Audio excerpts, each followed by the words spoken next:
Ngayon ho mga kababayan, alisin na ho natin ito. Etong si ano, Bato de la Rosa ho. Mga bossing, alam niyo naman na kahapon, talagang inano, talagang, sinugod na po, sinusugod at hindi lang po isang lugar yung sinugod mga kababayan, ha. Marami pong lugar at isa nga po doon mga boss Chipamo sir, ay, doon sa tiyuhin ni Robin Padilla na ang apelyido ay Carreño. Bakit po gagawin 'yan? Bakit gano'n naman? Ba't umabot at nadamay yung Robin Padilla? Mga kababayan, bago naman po sila umalis doon sa Senado, si Robin Padilla ang nakitang kasama, 'di ho ba? Si Robin Padilla, um, yung nakitang lumabas kasama si Bato de la Rosa, kasama yung Julalay at sumakay doon sa puting SUV na Fortuner at lumabas ng Senado. Siyempre ho, tama naman siguro nakasama sa person of interest itong si Robin Padilla, 'di ho ba? So ngayon, maaari posible na, senator ba 'to? Kumpare, dito ka muna. Eto hindi namin ginagamit o meron akong tiyuhin dito na nakatira na siya lang ang nandoon sa lugar, 'no? Maaari po 'yun. Kaya chineck din po mga kababayan. Siguro medyo madulas itong si Bato de la Rosa. Dati pong PNP chief 'yan mga boss chief amo sir.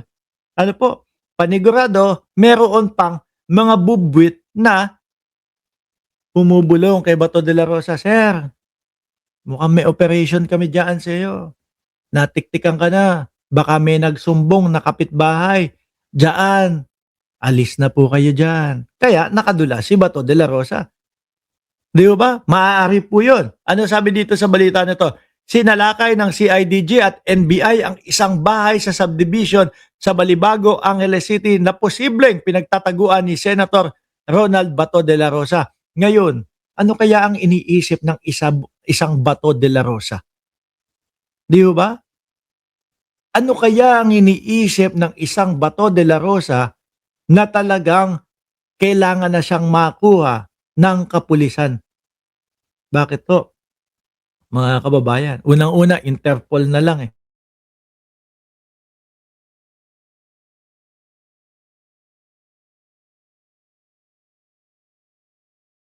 Oh, pagka ang pagka ang Interpol sinabi sa Pilipinas, kunin namin, 'pag ang Pilipinas nakiusap sa Interpol, tinakasan po kami nito, eh, 'no, ang pangalan po Tebes, baka puwede pong pakitulungan kami na mahuli siya. Ganito ang ano namin, nandiyan si Tebes, naiuwi ho, mga kababayan. Tinakasan kami nitong si Alice Guo, baka naman puwede kaming humingi ng tulong sa Interpol para mahuli itong si Alice Guo. Naibalik si Alice Guo, nakakulong ho ngayon, mga kababayan, 'di ba? Tapos eto na ang pagkakataon, baliktad naman po, 'no? Kami namang Interpol ang makikiusap sa, pambansang kapulisan ng Pilipinas na PNP, baka puwede tulungan niyo kami kasi nakiusap sa amin or, humiling ang ICC sa amin na arestuhin si Bato de la Rosa. Kaya ho ang nakikita ko dito mga bossing, talagang pupuwersahin na pong makuha at mahuli itong si Bato de la Rosa, 'no? Dahil mapapahiya sila sa Interpol. Baka sa susunod na mga hiling ng Pilipinas na pakitulungan po kami, ah, kayo naman, ang trip niyo laging ano, lagi na lang kayong kapagka kami, eh, hindi kayo ano, pagka kami ang humihingi ng tulong sa inyo, balewala sa inyo. Pero kapagka kayo hihingi ng tulong na ide-deliver namin, baka po ang mangyari, talikuran na tayo ng Interpol.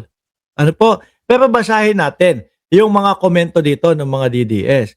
Sabi nitong isang DDS, ano sabi? May napala ba? Yan. Yan yung mga ganyang mga banat po ng mga DDS, mga kababayan, eh. Yung tipo bang, pagka hindi nahuli, sasabihin nila, "O ano, puro ka ICC, puro ka huhulihin, puro ka mahuhuli na, pero nasaan na?" Mahilig pong ganyan yung mga DDS. Pero kapag ho, mga boss, chief, amo, sir, naaresto na, nakuha na yung kanilang iniidolo, wala na, nag-iiyakan na po. Pero yung mga ganito po, mga kababayan, medyo nabawasan na din po. Bakit? Nung una, kay dating Pangulong Duterte, "Mark, ICC ka ng ICC." Wala naman, 'di naman naaresto. Nung naaresto, yun na ho, mga kababayan. 'No? Kay Kibuloy, "Mark, puro ka General Torre, hindi naman mahuli si Kibuloy." Nung nahuli na po si Kibuloy, wala na po. Unti-unti na pong hindi nagsasalita yung mga DDS. Kung titingnan niyo nga ho dito sa vlog natin, mga kababayan, dati ang dami nagko-comment na DDS diyan. Ngayon ang mga putragis na yan, hindi na nagko-comment, nami-miss ko na. Dito lang ho yata sa vlog natin, mga bossing, yung iniimbatahan pa natin, yung mga bashers. Sabi ni M. Jollyland, "A very hot Thursday morning po, Sir Mark." Magandang umaga sa inyo, Ma'am Jollyland. Di ba? Nauubusan na din po. Bakit? Nabubwisit sila. Bakit? Wala naman silang maipangdepensa sa atin. Magsasalita si Mark Ramos dito ng halos 1 oras na halos puro hindi pabor doon sa mga iniidolo nila, tapos ang sasabihin lang po nila, adik ka, bangag ka, supporter ka ni Bongbong ganun lang ho. Di po ba? Ngayon, mga kababayan, panigurado ko, gulong-gulo na utak nitong si Bato de la Rosa. Panigurado ho ako, mga bossing, wag nyo nang lagyan o wag nyong maididikit itong si Bato de la Rosa sa lugar na may malapit na lubid. O di ba, nandiyan na si Jenny Ramos. O, ganda umaga, late ka na naman.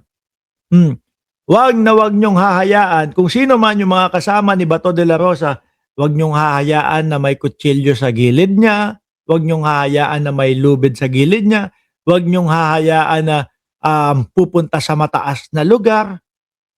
No, baka mag-breakdown si Bato de la Rosa. Kasi yun yung nakita natin habang nasa oblo siya ng Senado. Habang nandoon siya sa loob ng Senado, mga kababayan. Nakita nyo nung pagpasok doon, ang yabang No, nagsisisigaw. Oh, this is the worst government. Tapos nung nalaman niya, nasa labas na si Trillanes kasama yung NBI, namutla na ho ang pagmumuka. No? Hindi na maipinta yung pagmumuka. Napakanta na nga doon sa loob. At kung saan-saan sulok ng Senado, nagpapa-interview, mga bossing. At alam niyo po, nakatakas. Sa pamamagitan, wala naman po tayo ibang sisisihin sa pagtakas ni Bato de la Rosa kung hindi po si Robin Padilla lang, mga kababayan No? Nung nakita ko, napanood ko ho yung pagtakas nila, mga bossing, at nalaman ko na si Robin Padilla, nako, mukhang sabi ko mukhang si Idol ang pinagkuhanan nung mga kilusan at galawan na ito sa Senado, yung mga kunwa-kunwarian na barilan, sa mga pelikula niya. Ano po, kasi ganun yung mga nakikita, nalalaman natin sa mga pelikula ho, mga kababayan. Barilan, o tapos tatakas sa Gedli. Di ba? Sabi ni Hernandez, Pagadora Emily, sure di na yan. Nakakatulog, laging balisa. O, sa huli, mababaliw na yan si Bato.